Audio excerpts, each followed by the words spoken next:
Bismillahirrahmanirrahim.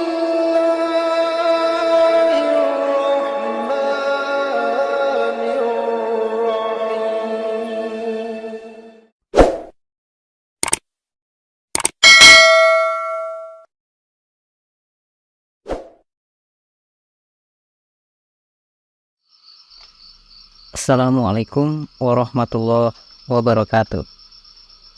Salam untuk para pendengar semua. Semoga dalam keadaan sehat.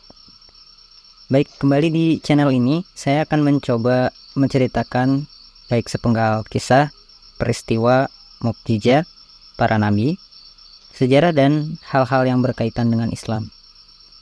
Sebelum dimulai, jangan lupa saudara dapat menekan tombol subscribe, like, kemudian komen, dan tekan tombol lonceng bagi yang berkenan untuk membantu agar channel ini agar bisa berkembang. Baik, untuk kali ini saya mencoba menceritakan secara singkat sebuah kisah atau peristiwa dari salah satu mukjizat Nabi Muhammad SAW, yaitu peristiwa Isra Mi'raj. A'udzubillahi minasyaitonirrajim. Bismillahirrahmanirrahim. Subhanalladzi asra bi'abdihi laylan minal masjidil haram ilal masjidil aqsal ladzi barakna haulahu linuriyahu min ayatina innahu huwas sami'ul basir. Maha suci Allah yang telah memperjalankan hambanya pada suatu malam dari Masjidil Haram ke Masjidil Aqsa yang telah kami berkahi sekelilingnya, agar kami perlihatkan kepadanya sebagian dari tanda-tanda kebesaran kami. Sesungguhnya Dia adalah Maha mendengar lagi Maha mengetahui. Al-Quran Surat Al-Isra ayat 1. Isra Mi'raj merupakan sebuah peristiwa penting yang terjadi dalam perjalanan hidup Nabi Muhammad SAW. Dalam Isra Mi'raj, Rasulullah melakukan perjalanan dari Masjidil Haram di Mekkah ke Masjidil Aqsa di Yerusalem, Palestina, menuju langit ke-7 kemudian ke Sidratul Muntaha. Perjalanan yang menembus langit ke-7 itu hanya ditempuh 1 malam atas perintah Allah. Di sanalah Nabi Muhammad SAW menerima perintah dari Allah Subhanahu wa Ta'ala berupa sholat 5 waktu. Peristiwa Isra Mi'raj terjadi pada tanggal 27 Rajab tahun 621 Masehi, tahun 10 kenabian, dan pada waktu itu umur baginda Nabi Muhammad SAW adalah 51 tahun. Baik, saudara, mengapa dikatakan Isra Mi'raj? Apa itu Isra dan apa itu Mi'raj? Isra adalah perjalanan baginda Rasulullah dari Masjidil Haram ke Masjidil Aqsa, dengan jarak antara kedua masjid itu adalah sekitar 1239 km. Waktu itu Rasulullah menaiki Burak ditemani malaikat Jibril alaihissalam dan malaikat Israfil alaihissalam. Apa itu Mi'raj? Mi'raj adalah perjalanan baginda Rasulullah SAW dari Masjidil Aqsa ke Sidratul Muntaha. Kemudian di perjalanan baginda bertemu nabi-nabi pada setiap langit sampai langit ke-7. Sebenarnya Isra dan Mi'raj merupakan dua peristiwa berbeda. Namun karena dua peristiwa ini terjadi pada waktu yang bersamaan, maka disebutlah Isra Mi'raj. Dalam perjalanan bertemu Sang Pencipta, selain ditemani malaikat Jibril, Rasulullah mengendarai Burak, yakni hewan putih panjang, berbadan besar, melebihi keledai dan bersayap. Dikisahkan Burak sekali melangkah bisa menempuh perjalanan sejauh mata memandang dalam sekejap untuk melewati 7 langit dan bertemu dengan para penghuni di setiap tingkatan. Dalam hadis tersebut dikisahkan di langit tingkat pertama Rasulullah SAW bertemu dengan manusia sekaligus wali Allah Subhanahu wa Ta'ala pertama di muka bumi, Nabi Adam alaihissalam. Saat bertemu Nabi Adam, Rasulullah sempat bertegur sapa sebelum akhirnya meninggalkan dan melanjutkan perjalanannya. Nabi Adam membalasnya dengan membekali Rasulullah lewat doa agar selalu diberi kebaikan pada setiap urusan yang dihadapinya. Kemudian di langit kedua, Nabi Muhammad Shallallahu Alaihi Wasallam bertemu dengan Nabi Isa alaihissalam dan Nabi Yahya alaihissalam. Seperti halnya di langit pertama, Rasulullah disapa dengan ramah oleh kedua nabi pendahulunya. Sewaktu akan meninggalkan langit kedua, Nabi Isa alaihissalam dan Nabi Yahya alaihissalam juga mendoakan kebaikan kepada Rasulullah.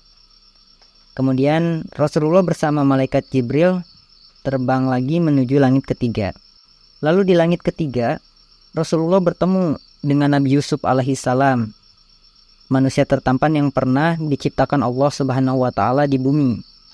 Dalam pertemuannya, Nabi Yusuf alaihissalam memberikan sebagian dari ketampanan wajahnya kepada Nabi Muhammad Sallallahu Alaihi Wasallam, dan juga di akhir pertemuannya Nabi Yusuf alaihissalam memberikan doa kebaikan kepada Nabi terakhir itu. Setelah berpisah dengan Nabi Yusuf alaihissalam, di langit ketiga Nabi Muhammad melanjutkan perjalanan dan sampailah beliau ke langit keempat. Pada tingkatan ini Rasulullah bertemu Nabi Idris alaihissalam, yaitu manusia pertama yang mengenal tulisan dan nabi yang berdakwah kepada Bani Qabil dan Memphis di Mesir untuk beriman kepada Allah Subhanahu wa taala. Seperti pertemuan dengan nabi-nabi sebelumnya, Nabi Idris alaihissalam memberikan doa kepada Nabi Muhammad sallallahu alaihi wasallam supaya diberi kebaikan pada setiap urusan yang dilakukannya. Selanjutnya di langit kelima, Nabi Muhammad SAW bertemu dengan Nabi Harun, yaitu Nabi yang mendampingi saudaranya, Nabi Musa alaihissalam, berdakwah mengajak Raja Fir'aun yang menyebut dirinya Tuhan, dan kaum Bani Israel untuk beriman kepada Allah Subhanahu wa Ta'ala. Nabi Harun terkenal sebagai Nabi yang memiliki kepandaian berbicara dan meyakinkan orang. Di langit kelima, Nabi Harun mendoakan Nabi Muhammad Sallallahu Alaihi Wasallam senantiasa selalu mendapatkan kebaikan pada setiap perbuatannya. Pada langit keenam, Nabi Muhammad Sallallahu Alaihi Wasallam dan malaikat Jibril bertemu dengan Nabi Musa alaihissalam, yaitu Nabi yang memiliki jasa besar dalam membebaskan Bani Israel dari perbudakan dan menuntunnya menuju kebenaran ilahi. Selama bertemu dengan Nabi Muhammad, Nabi Musa alaihissalam menyambut layaknya kedua sahabat lama yang tidak pernah bertemu. Sebelum Nabi Muhammad pamit meninggalkan langit ke-6, Nabi Musa melepaskan dengan doa kebaikan. Perjalanan terakhir Nabi Muhammad SAW ke langit ke-7, bertemu dengan sahabat Allah Subhanahu wa Ta'ala, bapaknya para nabi, yaitu Nabi Ibrahim alaihissalam. Sewaktu bertemu, Nabi Ibrahim sedang menyandarkan punggungnya ke Baitul Makmur, yaitu suatu tempat yang disediakan Allah Subhanahu wa Ta'ala kepada para malaikatnya. Setiap harinya tidak kurang dari 70.000 malaikat masuk ke dalam. Kemudian Nabi Ibrahim mengajak Nabi Muhammad untuk pergi ke Sidratul Muntaha sebelum bertemu dengan Allah Subhanahu wa Ta'ala untuk menerima perintah wajib salat. Sidratul Muntaha adalah sebuah pohon besar yang berada di langit ke-7. Ia adalah pemisah, disebut Muntaha artinya akhir, karena ia merupakan batas akhir dari sebuah perjalanan. Tidak ada satu makhluk pun yang pernah melewatinya kecuali Rasulullah SAW.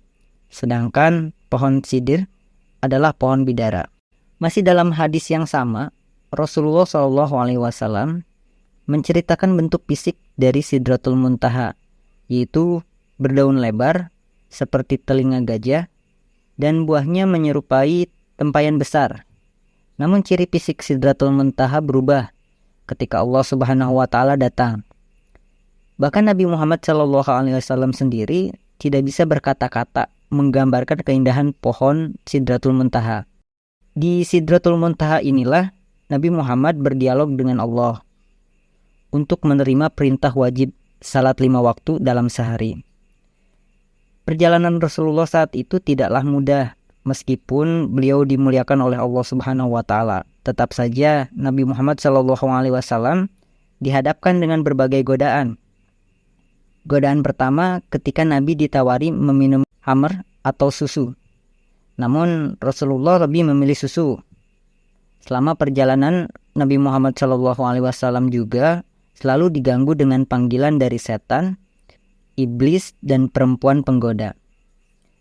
Ketika mencapai Sidratul Muntaha di langit ketujuh, maka perjalanan Nabi Muhammad SAW dalam menerima perintah Allah Subhanahu wa Ta'ala telah berakhir. Perintah yang diterima Rasulullah saat itu yaitu berupa perintah sholat 50 waktu dalam satu hari.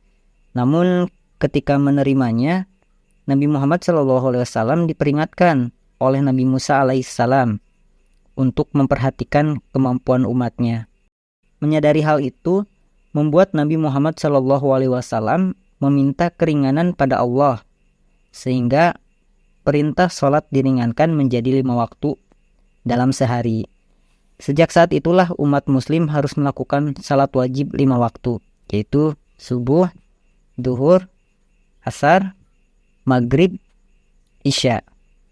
Dengan adanya kisah perjalanan ini, semoga dapat mempertebal keimanan dengan tidak meninggalkan salat 5 waktu yang disyariatkan.